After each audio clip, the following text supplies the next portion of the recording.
தமிழகத்துல கொங்குநாடு மக்கள் தேசிய கட்சி, மனிதநேய மக்கள் கட்சி உள்ளிட்ட 42 தமிழக அரசியல் கட்சிகள் பதிவை தேர்தல் ஆணையம் ரத்து செய்திருக்கு.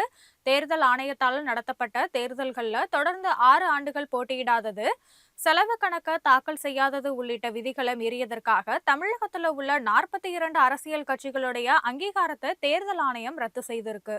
நீக்கம் செய்யப்பட்ட 42 அரசியல் கட்சிகளுடைய பட்டியலை தேர்தல் ஆணையம் வெளியிட்டிருக்கு. கொங்குநாடு மக்கள் தேசிய கட்சி, மனிதநேய மக்கள் கட்சி, மனிதநேய ஜனநாயக கட்சி, தமிழர் முன்னேற்ற கழகம், அகில இந்திய ஃபார்வர்ட் பிளாக், எழுச்சி தேசம் கட்சி, கோகுல மக்கள் கட்சி, பெருந்தலைவர் மக்கள் கட்சி, தமிழர் தேசிய முன்னணி, தமிழ்நாடு மக்கள் உரிமை கட்சி, அகில இந்திய மூவேந்தர் முன்னணி கழகம், அகில இந்திய பசும்பொன் முன்னேற்ற கழகம், டாக்டர் அம்பேத்கர் மக்கள் புரட்சி இயக்கம், அகில இந்திய ஜனநாயக மக்கள் கட்சி, சமத்துவ மக்கள் கழகம், தமிழக மக்கள் முன்னேற்ற கழகம் உள்ளிட்ட 42 தமிழக அரசியல் கட்சிகள் அங்கீகாரம் ரத்து செய்யப்பட்டிருக்கு.